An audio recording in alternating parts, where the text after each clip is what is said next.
Hello दोस्तों, नमस्कार।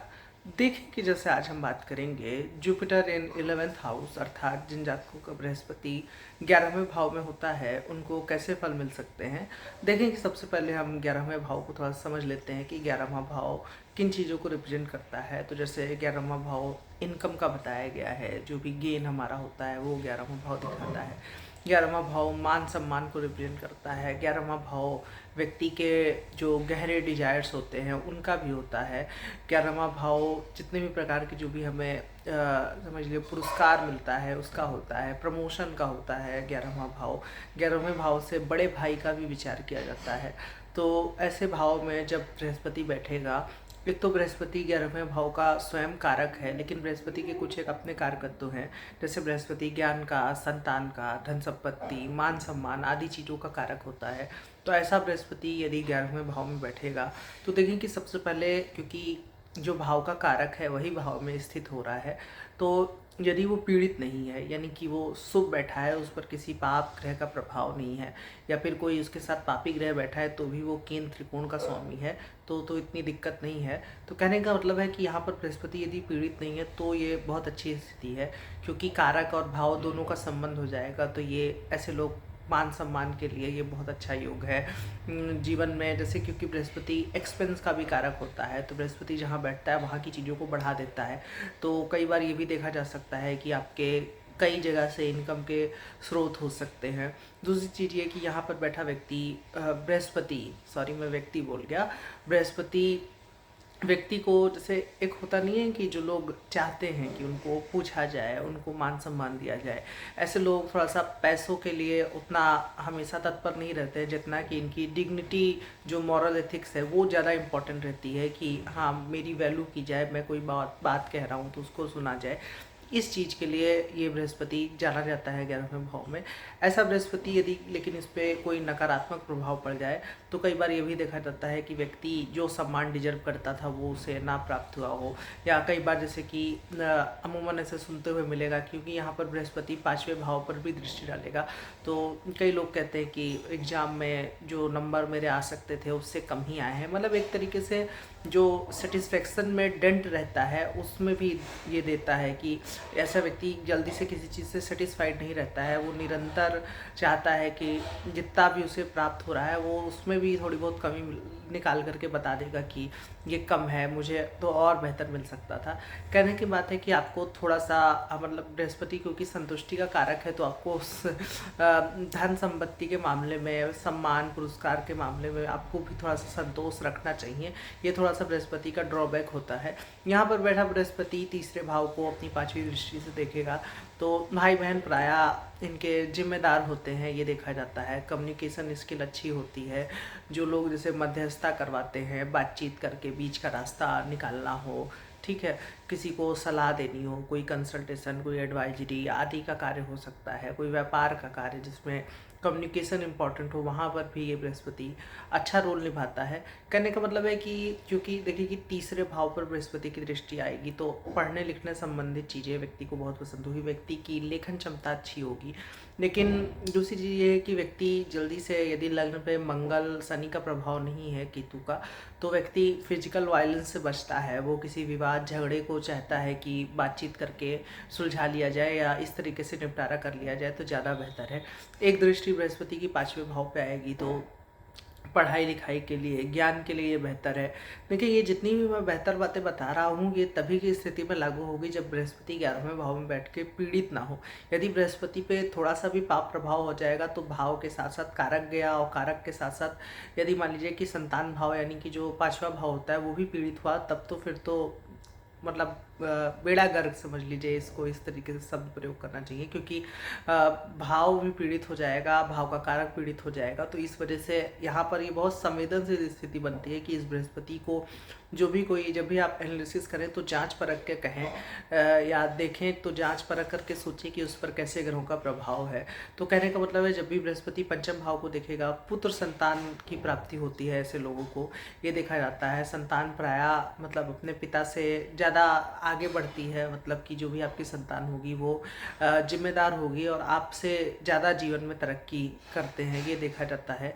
कई बार ये भी देखा जाता है क्योंकि बृहस्पति पिता भाव से नवें भाव से तीसरे जाकर के बैठा है, तो इसमें ये माना जाता है कि आपके पिता जीवन में कई जगह पे रिस्क लेने से बचे होंगे या रिस्क नहीं लिया होगा, जहाँ पर उनको जैसे कहने का मतलब है अपने अधिकार के लिए लड़ना था तो उन्होंने नहीं लड़ा, समाज के लिए ज़्यादा किया, तो ये कुछ एक टेंडेंसी भी दे देता है ये बृहस्पति। बृहस्पति की नवी दृष्टि सातवें भाव पर भी आएगी, तो जब सप्तम भाव को बृहस्पति देखता है थोड़ा सा विवाह में डिले देता है, बहुत नहीं क्योंकि ये सैटर्न नहीं है, लेकिन फिर भी बृहस्पति कोई बहुत तेज नहीं चलता है, साल भर लगता है उसको राशि बदलने में, तो ये भी थोड़ा सा विवाह में डिले देता है। लेकिन बृहस्पति का सप्तम भाव को देखना एक तरीके से ये दर्शाता है कि वैवाहिक जीवन में ऐसा कोई जैसे जो वीनस वाले ट्रेड्स होते हैं कि खूब ज़्यादा रोमांचक रोमांच भरा होगा, एनिवर्सरी सेलिब्रेट हो रही है, जो दिखावा होता है, वैसा कोई वैवाहिक जीवन यहाँ पर जुपिटर इंडिकेट नहीं करता है। जुपिटर इंडिकेट करता है जैसे कि आपका पार्टनर थोड़ा सा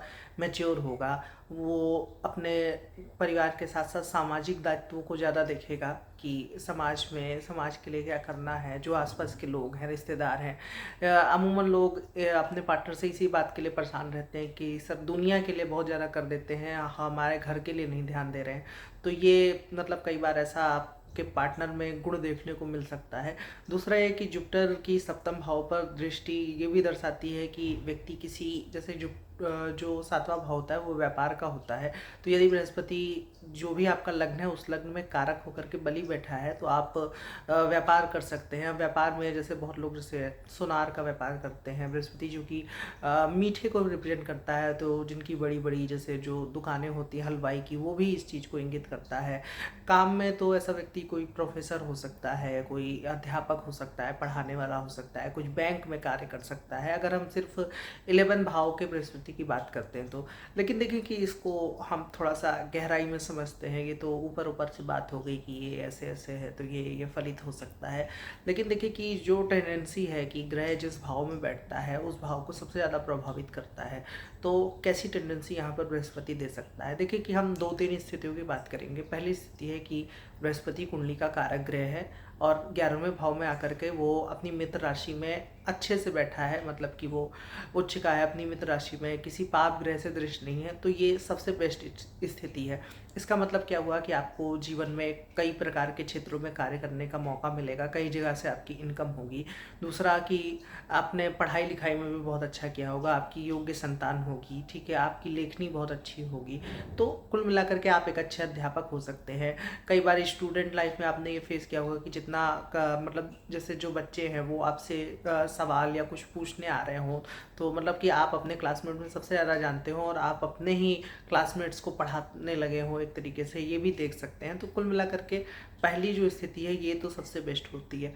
दूसरी स्थिति होती है कि थोड़ा सा खिचड़ी पका हुआ है। क्या मतलब है कि जैसे बृहस्पति यहाँ पर उच्च का बैठा है लेकिन वो पाप ग्रह से दृष्ट है, या फिर बृहस्पति अपनी मित्र राशि में नहीं है लेकिन वो शुभ ग्रह से देखा जा रहा है, तो इस तरीके की 1-2 कुंडली में खिचड़ी भी होती है। तो इस पे आप तारतम्य कर सकते हैं अपने बुद्धि से। जैसे बृहस्पति अगर मित्र राशि का नहीं है तो इसका मतलब कि बृहस्पति उस भाव में बैठ करके बहुत ज़्यादा कंफर्ट नहीं फील कर रहा है, ठीक है। कंफर्ट का मतलब कि उस भाव में उसको फल देने में मतलब वो बहुत सहज नहीं है उस जगह पे। यदि वो शत्रु राशि का होगा तो इसका मतलब क्या है कि थोड़ा सा फल मिलने में डिले हो जाएगा। कोई जैसे कि कई बार आपकी जब कभी इनकम लगने वाली होगी, कोई हो सकता है कागज़ फंस जाए, कोई वेरिफिकेशन रह गया हो, मतलब जब भी कभी ऐसा कोई आपको पैसा मिलने वाला हो उसमें कोई ना कोई डेंट आ जाए, कोई ना कोई परेशानी आ जाए, तो ये भी इसमें हो सकता है कि थोड़ा सा आप देख सकते हैं।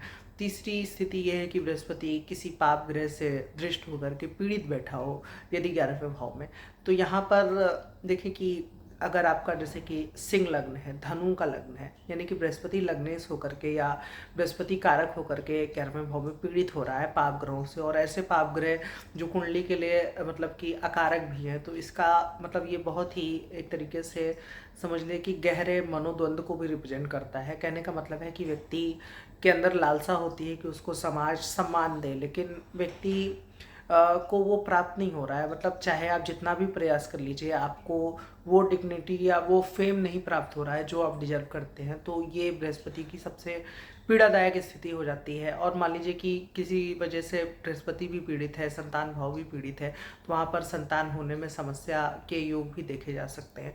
तो बृहस्पति के फलों को आप इस तरीके से समझ सकते हैं। वैसे अगर मैं कुछ और जनरल बात करूं तो जैसे मान लीजिए कि जो भी आपके, यदि परिवार में ये माना जाता है कि आप ही बड़े भाई होंगे, और यदि नहीं भी है, मतलब आपका कोई बड़ा भाई है, तो वो जिम्मेदार व्यक्ति होगा, ये देखा जाता है बृहस्पति यदि 11वें भाव में हो तो।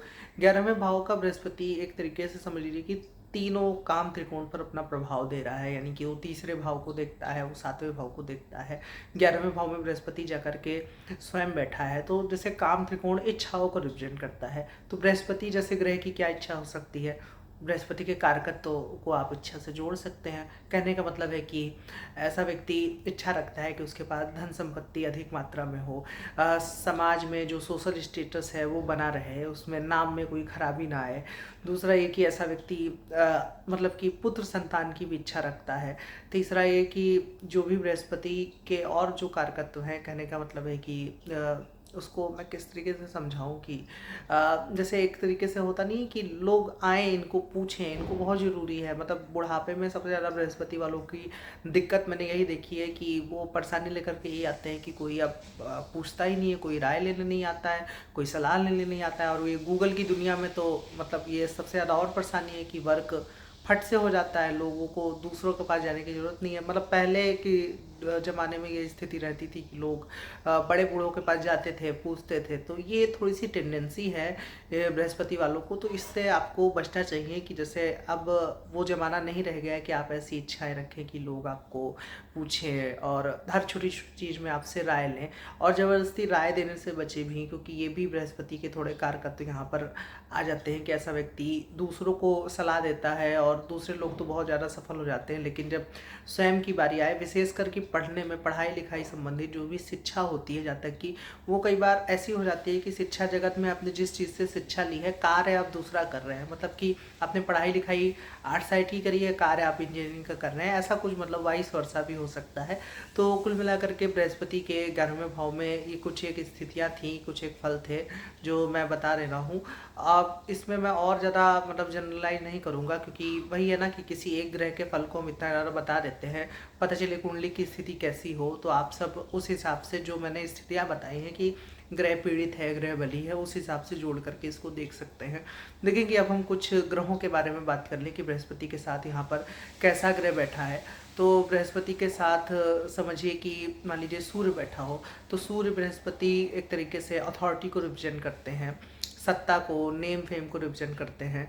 तो इसमें क्या हो रहा है कि ऐसे व्यक्ति की गहरी इच्छा होती है कि उसका सोशल स्टेटस बना रहे, समाज में नाम सम्मान मान बना रहे। और अमूमन ऐसे लोग ऐसी पदवी पे होते हैं, जैसे कोई आईएएस ऑफिसर हो गया, कोई बड़े ए ग्रेड का अधिकारी हो गया, कोई पुलिस अधिकारी हो गया, कोई राजनीतिक हो गया। ये सब भी इसमें देखा जा सकता है कि जिनके पास एक तरीके से अथॉरिटी होती है कि उनके सिग्नेचर से दुनिया के जो समाज के कई संसाधन हैं वो चलेंगे, मतलब उनके कहने से चीज़ें होंगी, अन्यथा नहीं होंगी। तो जो शक्तियाँ हैं, जो अधिकार है, वो इस चीज़ को दिखाता है। बस यहाँ पर यदि दोनों ग्रह बली हैं, कुंडली के कारक है, तो ये चीज़ व्यक्ति को प्राप्त भी हो जाती है कि मतलब कि व्यक्ति उस पदवी पे होता है जिस पे उसके पास अधिकार हो। यदि मान लीजिए दोनों ग्रह पीड़ित हैं, कुंडली के अकारक ग्रह हैं, तो व्यक्ति ऐसे सपने देखता है लेकिन वो चीज़ हासिल नहीं हो पाती है। तो ये कुछ चीज़ें हैं, अपने ईगो पे थोड़ा सा आप कंट्रोल रख सकते हैं, ये भी एक टेंडेंसी है।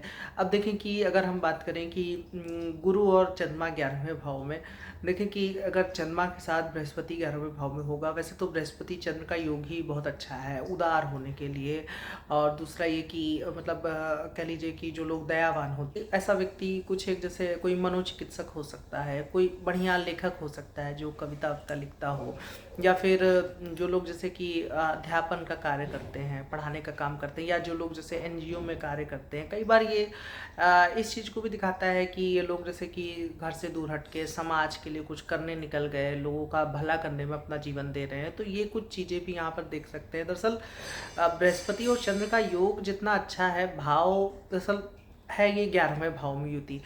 11वां भाव रिप्रेजेंट करता है व्यक्ति की इच्छाओं को, मतलब गहरी जो इच्छाएं होती हैं, इच्छा पूर्ति को रिप्रेजेंट करता है। और ये योग एक तरीके से सेटिस्फेक्शन को रिप्रेजेंट करता है। तो इसमें थोड़ा सा कॉन्ट्राडिक्ट हो जाता है कि कई बार आपको जो मिलना होता है आप ही हो सकता है कि दूसरे पर आपको दया आ जाए और आप कह दें कि हाँ जाओ तुम ये अधिकार ले लो, मैं कभी और ले लूँगा। तो इस तरीके की जो टेंडेंसी होती नहीं है कि अपना जो भी आपको हासिल होने वाला है वो आप दूसरों को दे देते हैं, तो ये भी कुछ बृहस्पति चंद्र यहाँ पर दे सकता है। लेकिन अगर बृहस्पति चंद्र यहाँ पर पीड़ित हो जाए तो क्योंकि चंद्र भावना को रिप्रेजेंट करता है, तो कई बार इसी को सम्मान को लेकर के लालसा रहती है व्यक्ति के अंदर, गहरी भावनाएं रहती हैं। जैसे बहुत लोग की भावनाएं प्रेम की होती हैं, बहुत लोग की भावना पैसों की होती है, लेकिन बृहस्पति क्योंकि 11वें भाव में बैठा है, बृहस्पति सम्मान का कारक है, 11वां भाव भी मान सम्मान प्रमोशन इन सब चीज़ों का कारक होता है। वहाँ पर यदि चंद्रमा बैठ जाए और ये पीड़ित हो तो समझ लीजिए कि इसी चीज़ से मतलब एक तरीके से व्यक्ति कई बार इस द्वंद्व में रहता है, या उसको एक तरीके से तड़प होती है, पीड़ा होती है कि जो चीज़ वो डिजर्व करता था वो कोई और ले जा रहा है। तो ये कुछ चीज़ें भी आप देख सकते हैं, लेकिन अमूमन ये शुभ योग है। अब देखिए कि हम बात करते हैं बृहस्पति और मंगल यदि 11वें भाव में हो तो मंगल बृहस्पति एक तरीके से 11वें भाव में किसी सेना, किसी पुलिस अधिकारी, कोई कमांडर हो गया, इस तरीके की चीज़ों को दिखाता है। अगर यहाँ पर अग्नि तत्व राशि हो जाए तो ये इस बात को और पुष्टि करती है। मंगल बृहस्पति में व्यक्ति मतलब समझिए कि क्षणिक इच्छाओं का कई बार गुलाम भी हो सकता है, कि जो उसके अंदर अगर ऐसे लोग को ज़्यादा पावर या अथॉरिटी हो जाए तो जो लोग जैसे होता नहीं है कि क्षणिक कुछ दिमाग में आया कि इस चीज़ को विध्वंस करना है और खट से उठे और उस चीज़ को ख़त्म कर दिया, तो ये भी कुछ एक चीज़ दिखाता है। यहाँ पर ऐसे लोग को थोड़ा सा मतलब कि अपने गुस्से पे कंट्रोल रख करके वायलेंस से बचना चाहिए, या अगर आपके पास ज़्यादा शक्तियाँ हैं तो भी आप अपने शक्तियों का नियंत्रण में इस्तेमाल करें, क्योंकि कई बार ऐसा होता है कि ऐसा व्यक्ति मतलब कहीं ना कहीं वो, जैसे मान लीजिए कि आपके पास अथॉरिटी नहीं है, आप किसी पद पे नहीं है, लेकिन परिवार में आप अपने उसका जो एक होता नहीं दबंग रूप या एक तरीके से थोड़ा सा घमंड कह लीजिए आ गया, तो उसका आप दुरुपयोग कर रहे हैं। तो ये इस टेंडेंसी से थोड़ा सा व्यक्ति को बचना चाहिए। बाकी बृहस्पति और मंगल कह लीजिए कि बोल्ड डिसीजन लेने के लिए जहाँ पर व्यक्ति एक तरीके से रिस्की निर्णय लेता है, यदि दोनों ग्रह कुंडली के कारक हैं तो और 11वें भाव में है, तो इसका मतलब कि व्यक्ति अपनी उन्नति के लिए जीवन में रिस्क लेना जानता है। वो किसी चीज़ को, अभी जो हम बृहस्पति के थोड़े बहुत ट्रेड्स की बात कर रहे थे ना कि अपनी चीज़ें छोड़ देना, मान सम्मान, यहाँ पर मंगल के जुड़ जाने से ये हो सकता है कि अब व्यक्ति लड़ेगा, वो छोड़ेगा नहीं। तो कुल मिलाकर के बृहस्पति और मंगल पे हमने बात कर ली। अब हम बात करते हैं बृहस्पति और शुक्र 11वें भाव में हो तो शुक्र बृहस्पति दोनों एक दूसरे के मित्र नहीं है, लेकिन फिर भी ये मतलब दोनों शुभ ग्रह हैं। ज्ञान के लिए, नॉलेज के लिए बहुत अच्छा है, कोई टीचर होने के लिए, कोई प्रोफेसर होने के लिए, ऐसे लोग से जब मिलेंगे इनकी बातें कमाल की होती हैं। लेकिन इसमें एक तरीके से समझिए कैरेक्टर एस्ट्रोलॉजी में ये जब पार्ट आप इसको देखेंगे, यानी लग्न में अगर ये युति हो जाए, या चलिए 11वें भाव में ही हम बात कर लें, तो 11वें भाव में मतलब इनके फ्रेंड दो तरह के हो सकते हैं। एक फ्रेंड है जो समझ लीजिए कि खुश मिजाज है, रोमांटिक है, कुछ ऐसी चीज़ें पसंद करता है जो शुक्र के ट्रेड्स हैं, घूमना फिरना हो गया, मौज मस्ती करना। दूसरा इनका दोस्त है कोई मतलब ऐसे लोग के दोस्त बूढ़े व्यक्ति हो सकते हैं, बूढ़ों से दोस्ती करना जो मैच्योर एज के हैं। ये बृहस्पति की ही टेंडेंसी है, मतलब 11वें भाव में बृहस्पति ही इस चीज़ को देता है कि ऐसे लोग थोड़ा सा अपनी उम्र से बड़े लोगों से दोस्ती करें। तो एक तरीके से दो तरह के भी मित्र देखे जा सकते हैं। ये योग अगर इसमें दोनों ग्रह पर किसी पाप ग्रह की दृष्टि नहीं है तो समाज में नाम के लिए, मान सम्मान के लिए ये अच्छा योग है। लेकिन देखें कि मतलब कुछ एक, मैं इसको दोगला तो नहीं कहूँगा, लेकिन कुछ एक उसमें मतलब लोगों ने मुझे बताया जिनके पास, जिनके चार्ट में ये होती थी कि वो एक तरफ तो समाज में वो कार्य कर रहे हैं जो सबको दिख रहा है, लेकिन एक तरफ अंदर ही अंदर वो ऐसे भी कार्य कर रहे हैं जो समाज में लीगल नहीं है। तो अब आप देख लो जिनका ये योग है। तो अब हम आगे बात करते हैं, अगर शनि और बृहस्पति 11वें भाव में हो तो ये मतलब एक तरीके से दो समझ लीजिए कि धीमे चलने वाले ग्रह 11वें भाव में आ गए। थोड़ा सा भी अगर ग्रह पीड़ित है तो यहाँ पर इनकम होने में, जल्दी इनकम होने में डिले हो सकता है। मतलब कि अमूमन व्यक्ति जैसे 25 से कमाने लगता है, 22-24 से, लेकिन आपकी इनकम हो सकता है 35 से शुरू हो, 30 से शुरू हो, मतलब लेट होता है इनकम में। दूसरा ये कि बृहस्पति और शनि क्योंकि ज्ञान के भाव को देखेंगे, ये थोड़ा सा जैसे कि ऐसे लोग, मैं कैसे कहूँ, डिलीवर नहीं कर पाते हैं अपने ज्ञान को। जो भी आपको आता है आपको डिलीवर करने में समस्या होगी, लेकिन ऐसा व्यक्ति गूढ़ ज्ञानी होता है। ऐसा व्यक्ति थोड़ा सा स्लो बट परफेक्ट नेचर का होता है। मतलब आपको आपके अंदर आप काम को 2 दिन का काम 5 दिन में करते हैं, लेकिन उसको आप परफेक्शन के लिए जाते हैं, बहुत ही परफेक्ट तरीके से करते हैं। तो ये चीज़ देखी गई है। ऐसे लोग को चाहिए कि कोई उन्हें बता दे, कोई काम बता दे तो वो उस टास्क को पूरा कर देंगे। अब वही है कि किस ग्रह का बल ज़्यादा है। यदि बृहस्पति का बल ज़्यादा है तो वो निर्णय लेना चाहेगा, यदि शनि का बल ज़्यादा है तो शनि चाहेगा कि उसको किसी कार्य को बता दिया जाए तो वो निर्णय ले। संतान के लिए अच्छा योग नहीं है, क्योंकि संतान भाव पीड़ित हो गया, क्योंकि शनि 5वें भाव को देखेगा, साथ में संतान का कारक भी पीड़ित हो गया। और मान लीजिए कि अगर आपकी धनु या मीन राशि पंचम भाव में आती है तो ये संतान के लिए थोड़ा सा ज़्यादा खराब हो जाता है। अब देखें कि हम बृहस्पति राहु 11वें भाव में हो तो क्या हो सकता है। देखें कि बृहस्पति राहु एक तरीके से मतलब आज के ज़माने के लिए तो भौतिक जगत में जो बुद्धिमत्ता का योग है, ये बहुत अच्छा योग है। ऐसे लोग बहुत ज़्यादा चतुर, चालाक, धूर्त, रणनीतिकार, मतलब इनके पास किसी भी चीज़ के लिए आइडिया होता है, हाउ टू गेट इट। मतलब कोई चीज़ आगे यदि आपको चाहिए तो उसके लिए इनके पास कोई ना कोई आइडिया जरूर रहेगा कि किसी चीज़ को प्राप्ति कैसे करें। जो माइथोलॉजी राहु की सबसे ज़्यादा प्रचलित है कि वो जो होता नहीं है कि क्या कहते हैं उसको, कि समुद्र मंथन के बाद जब अमृत निकला था तो ये रूप बदल के राहु बैठा था, वो सबको मालूम ही होगा। तो वही चीज़ यहाँ पर टेंडेंसी दिखती है। ऐसे लोग बहुत अच्छे सलाहकार, बहुत अच्छे रणनीतिकार हो सकते हैं, फिजिक्स के ज्ञाता हो सकते हैं, प्रोफेसर हो सकते हैं। बस थोड़ा सा लेकिन कई बार ये योग भटकाव की ओर भी इशारा करता है। भटकाव से यहाँ अर्थ है कि जैसे कि जुआ, सट्टा, लॉटरी में मन लगने लगना। दूसरा ये कि कुछ एक आपने इलीगल काम शुरू कर दिया है, ठीक है, समाज में आप दिख रहे हैं कि आप कोई बेहतर कार्य कर रहे हैं, लेकिन अंदर ही अंदर जैसे कंपनी खोली है अध्यात्म की, अंदर ही अंदर पता नहीं क्या चल रहा है। तो ये कुछ एक टेंडेंसी भी यहाँ पर चार्ट राहु शो कर सकता है। जो कुछ ऐसे कार्य जो समाज में मान लीजिए बैन हो, सरकार द्वारा बैन हो, लेकिन आपके द्वारा किया जा रहा हो, गबन घपले को भी यहाँ पर शो करता है। वही डिपेंड करता है, मतलब ये सबके लिए नहीं है, कोई बुरा मानने की जरूरत नहीं है। मैं तो सिर्फ एक जनरल बात बता रहा हूँ कि ऐसी ऐसी संभावना है, जरूरी नहीं है कि ऐसा ही हो। चार्ट एक सिर्फ आपको संभावना प्रेजेंट करता है कि ऐसा ऐसा हो सकता है। मतलब कहने का मतलब है कि कई बार हो सकता है यहाँ पर बृहस्पति बली हो तो ऐसे व्यक्ति को बेईमानी करने का मौका मिले, लेकिन वो ऐसा करता ना हो।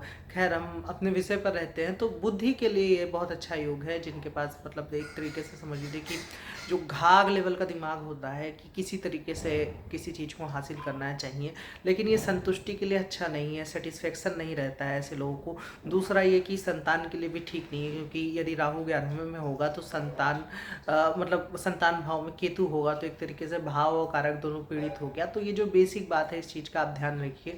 अब वही बात करते हैं, बृहस्पति केतु यदि 11वें भाव में हो तो देखिए कि इनकम में थोड़ी समस्याएं आती हैं शुरू में, जब इनकम होने में थोड़ी सी दिक्कत आती है। दूसरा ये कि बार बार हो सकता है कि जॉब चेंज करना हो, या सैलरी का कुछ पता ना हो, ऊपर नीचे हो रहा है, कभी कुछ हो रहा है कभी कुछ हो रहा है। मतलब ऐसे लोग को मेरे याद है, एक लोग का चार्ट मैंने देखा था, मतलब वो एक तरीके से ऐसा था कि जैसे सरकार ने उनको मतलब एक तरीके से समायोजित किया, उनकी सैलरी बढ़ गई, फिर 4 साल बाद कोर्ट ने उसको ऑर्डर वापस ले लिया तो उनकी सैलरी घट गई। तो ये इस तरीके का योग उनमें था, वो टीचर थी। तो मैं यही बता रहा था कि बृहस्पति केतु का योग हो तो उसमें थोड़ा सा आपको ट्रैवल इन्वॉल्व करना चाहिए। दूसरा ये कि जो लोग जैसे अलग कल्चर में जा कर के काम करते हैं, मतलब जैसे जो आपका कल्चर है, आपके आसपास का जो कल्चर है, उससे थोड़ा सा अलग हट के डिफरेंट कल्चर में काम करना आपके लिए लाभदायक हो सकता है। किसी आध्यात्मिक कम्युनिटी में काम करना, वहाँ पर जो जैसे कि कोई एनजीओ हो गई, कोई जैसे कि कोई संस्था है, कोई जैसे पूजा पाठ वाली संस्था है, जो भी आपके रिलीजियस धर्म की कोई संस्था है, वहाँ पर कार्य करने के लिए ये बेहतर है। लेकिन ये इनकम में जैसे मैंने शुरू में बताया कि अप्स एंड डाउन को रिप्रेजेंट करता है। अब देखें कि हम बृहस्पति और बुध की बात कर लेते हैं। हो सकता है साथ में सूर्य भी हो, क्योंकि अमूमन आधे चार्ट में तो सूर्य बृहस्पति साथ होते हैं। लेकिन देखें कि बृहस्पति और बुध बहुत अच्छे गणितज्ञ को रिप्रेजेंट करता है, बहुत अच्छे नॉलेजेबल पर्सन और अच्छे रणनीतिकार। मतलब जो अभी एक जैसे बृहस्पति में कमी है कि वो उसके अंदर ग्रास्पिंग पावर नहीं होती है, लेकिन बुध के मिल जाने से वो ग्रास्पिंग पावर, मतलब बुद्धिमत्ता, ज्ञान, दोनों का जब कम्बिनेशन हो जाता है, हालांकि दोनों ग्रह मित्र नहीं है, लेकिन फिर भी जब इसका कम्बिनेशन होता है तो वो ऐसा व्यक्ति बहुत ही एलीट किस्म का निकलता है। मतलब आपको प्रभावित करने में कोई कसर नहीं छोड़ेगा ऐसा व्यक्ति। इतना चार्मिंग, बात करने में इतना अच्छा, भाषा में दक्ष, एक तरीके से कह लीजिए कि सारे गुण होते हैं यदि ये दोनों ग्रह पर किसी पाप ग्रह की दृष्टि ना हो। ये बार बार मैं इसीलिए जोर दे करके कह रहा हूँ, क्योंकि लोग सिर्फ योग को देखते हैं, उसके आगे की चीज़ें नहीं देखते हैं और उसको लगता है कि बस उसी से सारा कल्याण हो जाएगा। तो इस बात का ध्यान रखिए कि ग्रह किस राशि में है, उस पर कैसे ग्रह देख रहे हैं, इन सब बातों से फल में बहुत ज़्यादा परिवर्तन हो सकता है। खैर, बृहस्पति बुध अच्छे मैथमेटिशियन को रिप्रेजेंट करता है, प्रोफेसर हो गया, कोई गणितज्ञ की हमने बात कर ली, अच्छे रणनीतिकार, कोई सलाहकार हो गया, कोई राजनीति में जो लोग जैसे होते नहीं है, डाटा एनालिसिस करते हैं, उसके बाद सलाह देते हैं कि आपको इस चीज़ को करना चाहिए। व्यापार के लिए जो लोग जैसे एनालिसिस करके बताते हैं कि इस चीज़ को आपको इन्वॉल्व करना चाहिए तो आपके लिए फ़ायदेमंद होगा, तो ये लोग बहुत अच्छे से इस चीज़ को बता सकते हैं।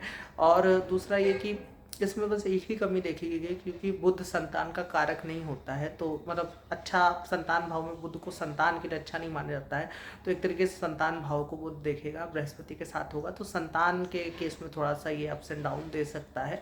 बाकी बृहस्पति बुध योग समझ लीजिए कि एक बहुत अच्छी जॉब को रिप्रेजेंट करता है। जो लोग जैसे आईआईटी की जॉब हो गई, आईटी में कंसल्टेशन हो गया, ऐसा कुछ जॉब जो जैसे होता नहीं है समाज में 1 करोड़ का पैकेज लग गया, जो नाम आपने सुना होगा, तो वो कुछ चीज़ इसमें देखी जा सकती है। ऐसा व्यक्ति कोई बहुत बड़ा व्यापारी भी हो सकता है, ठीक है, उसमें भी ये चीज़ देखी जा सकती है। जैसे मैंने बताया रणनीतिकार, क्योंकि 2 शुभ ग्रह 11वें भाव में, इनकम के लिए बहुत अच्छा है, फ्रेंड्स बनाने के लिए, ये सब के लिए बहुत अच्छा है।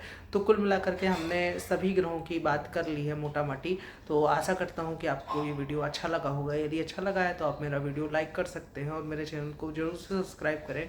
आज के लिए इतना ही रखते हैं, धन्यवाद।